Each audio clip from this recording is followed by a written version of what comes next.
के पाजा जी कोठ के रजैया गरम कदा राजा जी कोठ के रजैया गरम कदा राजा जी कोठ के रजैया और दिन से खुलताना होके मिली बड़ी मजा जी कोठ के रजैया गरम कदा राजा जी कोठ के रजैया गरम कदा राजा जी कोठ के रजैया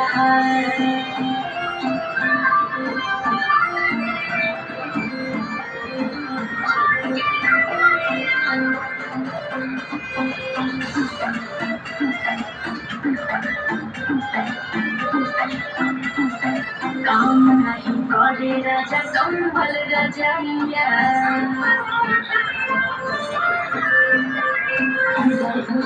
ठंडी नहीं आवला